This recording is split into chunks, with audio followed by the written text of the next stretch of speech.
करते हैं।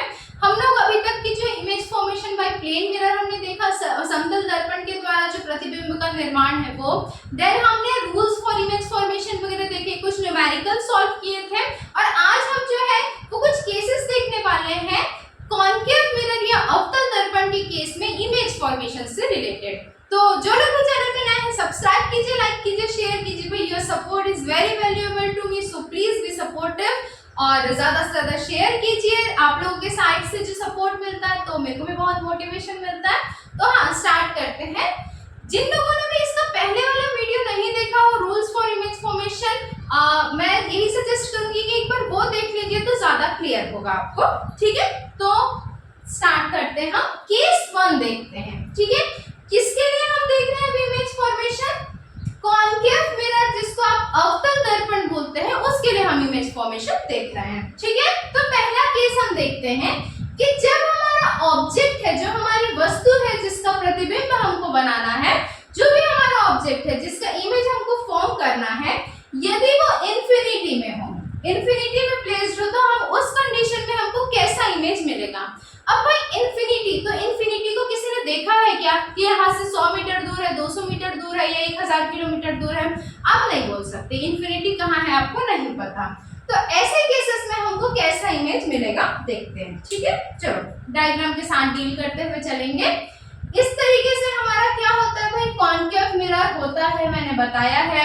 Concave mirror में क्या होती है, प्रिंसिपल एक्सिस क्रॉस होती है इसके बीचों बीच, और ये पॉइंट जहां पे सरफेस को प्रिंसिपल एक्सिस बाइसेक्ट करती है, काटती है, उस जगह को आप क्या बोलते हो? पोल बोलते हो, पोल बोलते हो। ठीक है, पोल से लेके जो सर्कल है उसके बीच का हिस्सा क्या कहलाता है? सेंटर ऑफ कर्वेचर कहलाता है, जिसको हम सी से डिनोट करते हैं।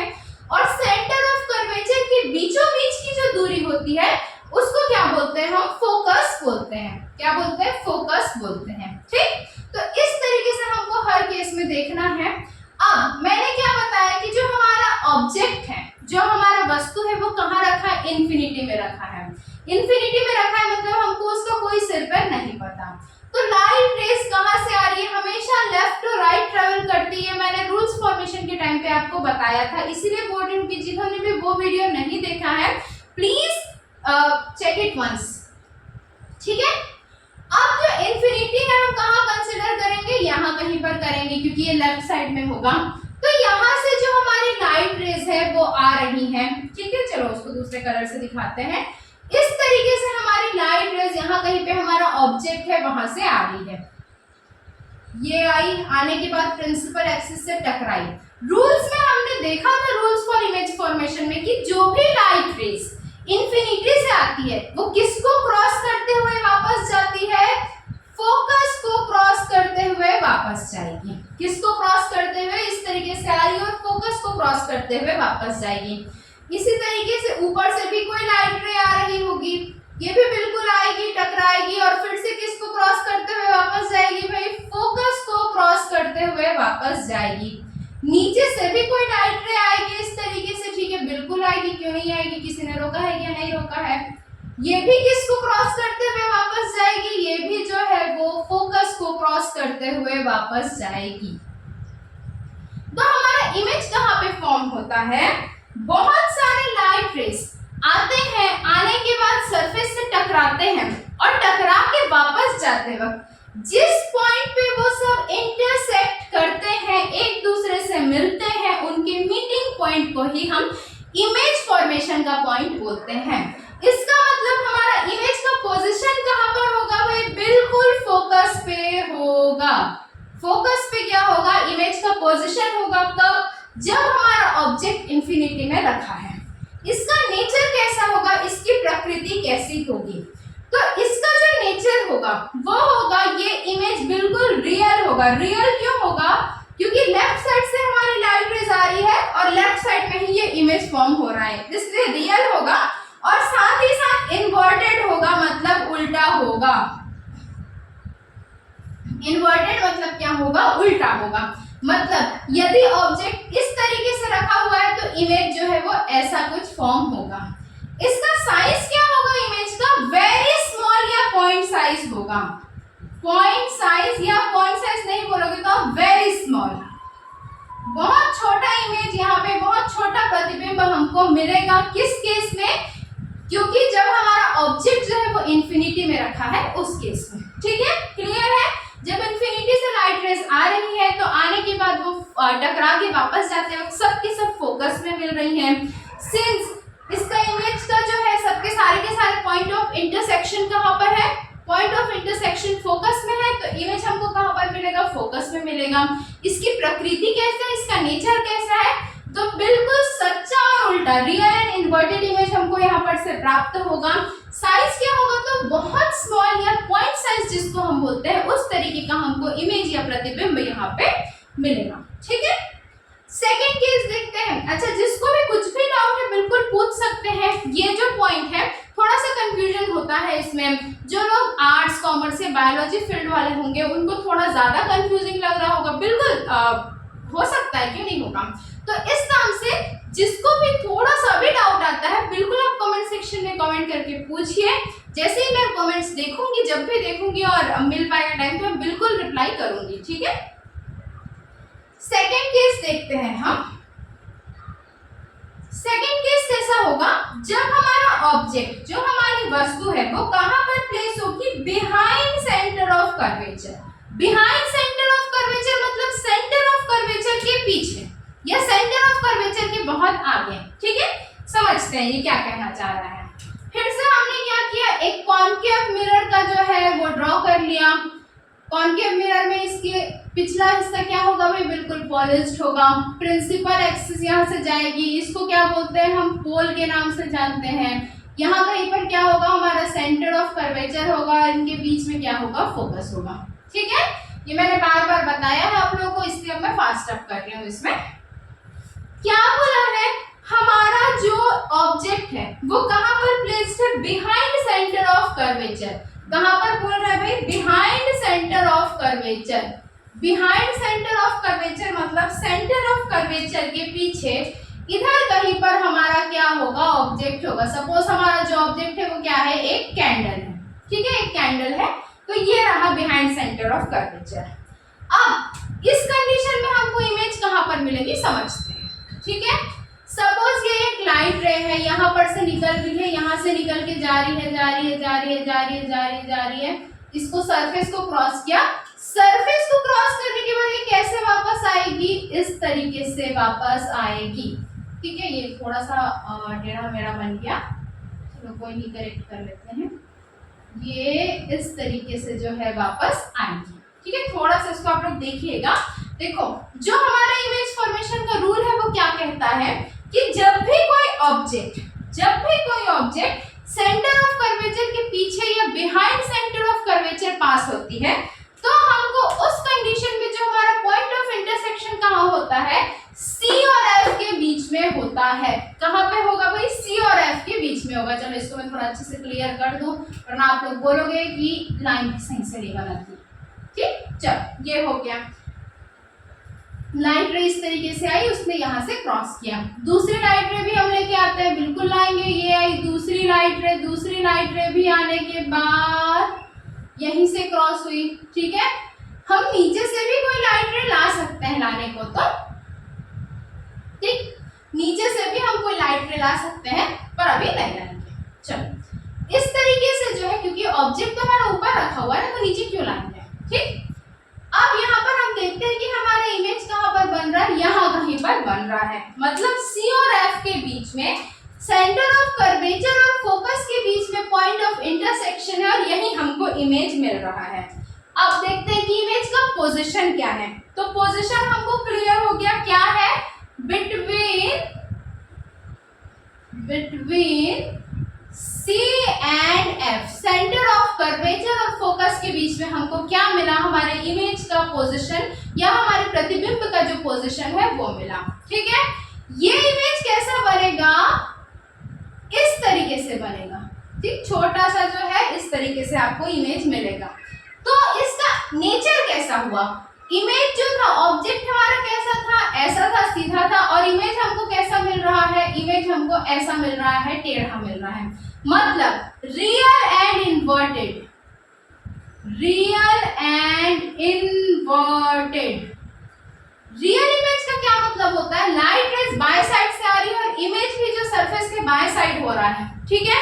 यदि ये सरफेस क्रॉस करके इधर कहीं पे इमेज बनाता है तो हम उसको वर्चुअल या आभासी बोलते हैं, लेकिन सरफेस के लेफ्ट साइड में ही इमेज बन रही है इसलिए हम इसको क्या बोलते हैं, रियल एंड इन्वर्टेड इमेज। हम बोलेंगे रियल क्योंकि सरफेस के लेफ्ट साइड में ही बना रही है, और इन्वर्टेड क्योंकि जो ये जो है सीधा था ऑब्जेक्ट हमारा और हमको प्रतिबिंब कैसा मिल रहा है, इसका उल्टा मिल रहा है, ठीक है। साइज ऑफ इमेज क्या होगा, इसका जो, अब देखो ऑब्जेक्ट बड़ा था, इमेज हमको छोटा सा मिला, तो इसका मतलब जो साइज होगा वो कैसा होगा, स्मॉलर देन ऑब्जेक्ट। जो हमारा ऑब्जेक्ट, जो हमारी वस्तु है, उससे हमारा इमेज या प्रतिबिंब साइज में छोटा प्राप्त होगा, ठीक है। क्लियर है यहाँ तक के। तीसरा केस हम डील करते हैं, तीसरे केस को देखते हैं। जो हमारा थर्ड केस है वो क्या बोलता है कि जब हमारा ऑब्जेक्ट है, जब हमारी वस्तु सीधे के सीधे सेंटर ऑफ कर्वेचर पे प्लेस्ड है। कहाँ है, सेंटर ऑफ कर्वेचर पे।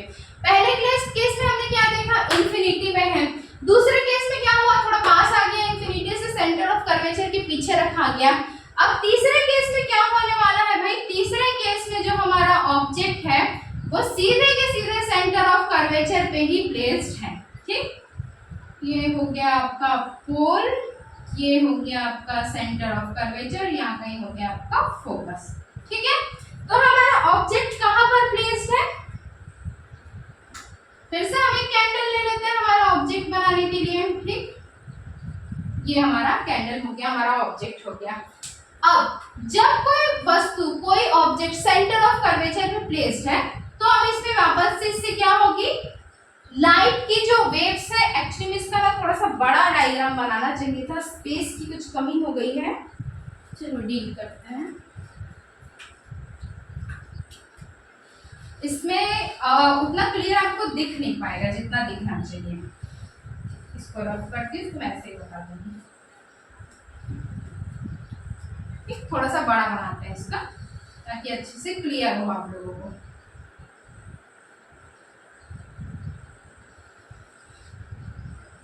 ये हो गया पोल, ये हो गया सेंटर ऑफ कर्वेचर और ये हो गया आपका फोकस। ये हो गया हमारा ऑब्जेक्ट। बड़ा थोड़ी ना बनाना, छोटा सा बनाना। ये हो गया हमारा ऑब्जेक्ट, ठीक है।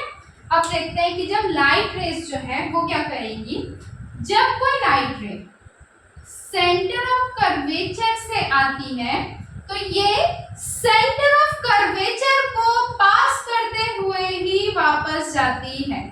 ये क्या कहता है, इमेज फॉर्मेशन का हमारा रूल कहता है कि ये सेंटर ऑफ कर्वेचर को पास करते हुए ही वापस जाएंगी। जब भी कोई प्रतिबिंब से रेज जो है, किरणें जो है वो आएंगी, आके सरफेस पे टकराएंगी तो वो वापस सेंटर ऑफ कर्वेचर को क्रॉस करते हुए ही वापस जाएंगी। चाहे ऊपर से आए, यदि इमेज नीचे होता तो नीचे से भी आती तो भी सेंटर ऑफ कर्वेचर को ही, तीसरी लाइन में ले लेते हैं, बिल्कुल आ रही है। ये आने के बाद क्या हो रहा है कि ये सेंटर ऑफ कर्वेचर को क्रॉस करते हुए ही वापस जा रही है हमारे तीनों की तीनों रेस, ठीक है। तो अब जब इसका जो ऑब्जेक्ट है, वस्तु है, वो सेंटर ऑफ कर्वेचर पे है तो इसका प्रतिबिंब का जो इंटरसेक्शन पॉइंट है ये भी कहाँ पर है भाई, ये भी बिल्कुल सेंटर ऑफ कर्वेचर पे ही है। यही तो है इसका इंटरसेक्शन पॉइंट। पहले वाले में क्या था, आया फोकस था इंटरसेक्शन पॉइंट, तो इमेज कहाँ बना, फोकस पे बना। दूसरा वाला जब बिहाइंड सी रखा हुआ था, इसका इंटरसेक्शन पॉइंट कहाँ था, सी और एफ के बीच में था, तो यहाँ कहीं पर बना, सी और एफ के बीच में बना। और तीसरे में जब सेंटर ऑफ कर्वेचर पे ही इसका इंटरसेक्शन पॉइंट है तो इमेज कहाँ पर फॉर्म होगा, सेंटर ऑफ कर्वेचर पे ही हमारा जो इमेज है वो क्या होगा, फॉर्म होगा। मतलब यहाँ जो हमारा था ऑब्जेक्ट सीधा सीधा रखा था, इमेज हमको उल्टा मिल गया, ठीक है। पोजीशन समझते, इमेज का पोजीशन क्या होगा, पोजीशन होगा, पेन दूसरा यूज करते हैं पोजीशन के लिए। आप लोग बताओ, एट सी, मतलब जहां पर ऑब्जेक्ट रखा है बिल्कुल वहीं पर ही हमको उसका इमेज या प्रतिबिंब प्राप्त होगा, ठीक है। पोजीशन हो गया। नेचर आपका कैसा होगा इमेज का, नेचर जो होगा वो नेचर फिर से रियल होगा एंड इन्वर्टेड होगा, रियल एंड इन्वर्टेड इमेज हमको मिलेगा। और साइज क्या होगा, तो यहाँ पे साइज छोटा नहीं मिलेगा भाई, बिल्कुल ध्यान रखना है, इक्वल साइज मिलेगा। किसके इक्वल, ऑब्जेक्ट के इक्वल। मतलब जितना बड़ा हमारा ऑब्जेक्ट था उतना ही बड़ा हमको इमेज या प्रतिबिंब यहाँ पर से प्राप्त होगा। ठीक है, 3 केसेस आज हमने देखे, एक बार क्विकली रिवाइज करते हैं। मैं बिल्कुल मानती हूँ कि थोड़ा कंफ्यूजिंग हो सकता है, लेकिन हाँ पेशेंस बना के रखिए। यदि आपको लगता है कि ये वापस से एक बार समझाना है तो भी कमेंट करके बताइए, मैं फिर से एक वीडियो इसके लिए ले आऊंगी। I don't have any kind of problem. ठीक है, आप लोग पढ़ने में इंटरेस्टेड हैं, सो मैं क्यों वरी करूँ। तो बिल्कुल आप लोगों को जो भी सपोर्ट चाहिए आप लोग बताइए, किया जाएगा। हाँ बस आप लोग भी सपोर्टिव रहिए। ठीक है, अच्छे से पढ़ाई कीजिए। केस 1 हमने देखा था जब हमारा ऑब्जेक्ट इंफिनिटी या अनंत में था, तो उस केस में जो हमारी लाइट रेज आई, आने के बाद कहां पर इंटरसेक्ट की, फोकस पे इंटरसेक्ट की। जो इंटरसेक्शन का पॉइंट होता है वहीं पर क्या होता है, इमेज फॉर्मेशन होता है। तो इमेज फॉर्मेशन हुआ फोकस में। नेचर कैसा है इमेज का, रियल और इन्वर्टेड है। साइज कैसा है, पॉइंट साइज है, बहुत छोटा इमेज हमको यहाँ पर मिलेगा। दूसरा केस हमने देखा कि जब हमारा ऑब्जेक्ट या हमारी वस्तु सेंटर ऑफ कर्वेचर के पीछे और behind centre of curvature it is placed. तो इस कंडीशन में क्या मिलेगा, हमारा जो इमेज होगा वो centre of curvature and focus के बीच में फॉर्म होगा। ठीक है, नेचर कैसा होगा, रियल एंड इन्वर्टेड होगा। और इसका साइज कैसा होगा, तो स्मॉलर देन द ऑब्जेक्ट। कैसा होगा, स्मॉलर देन ऑब्जेक्ट। केस 3 हमने देखा कि जब हमारा ऑब्जेक्ट सेंटर ऑफ कर्वेचर पर ही प्लेस्ड है, ठीक, सेंटर ऑफ कर्वेचर के जस्ट ऊपर है। तो हमने पढ़ा है रूल्स फॉर इमेज फॉर्मेशन के में कि जब कोई ऑब्जेक्ट, जब कोई वस्तु सेंटर ऑफ कर्वेचर पे ही प्लेस्ड होती है तो उसका जो पॉइंट ऑफ इंटरसेक्शन होता है, उससे जो आके वापस जाने वाली किरणें होती है वो कहाँ पर मिलती है, सेंटर ऑफ कर्वेचर पे ही मिलती है, सी पर ही मिलती है। तो यही इसका पॉइंट ऑफ इंटरसेक्शन होगा और यहीं पर इमेज का फॉर्मेशन होगा। तो इमेज फॉर्मेशन कहाँ होगा, सी पर ही होगा। साइज कैसा होगा, बिल्कुल वस्तु या ऑब्जेक्ट के बराबर इमेज का हमको साइज मिलेगा। और नेचर कैसा होगा, इसकी प्रकृति कैसी होगी, तो रियल एंड इन्वर्टेड इमेज हमको यहाँ पर मिलेगा। ठीक है, तो अभी हम यहीं पर समअप करते हैं हमारी क्लास को। जो भी डाउट से बेशक आप लोग पूछिए। ठीक, चलो तो मिलते हैं अगली क्लास में, तब तक के लिए okay, bye bye, take care, be supportive. और हाँ, subscribe, like and share please ज्यादा से ज्यादा। चलो ओके बाय।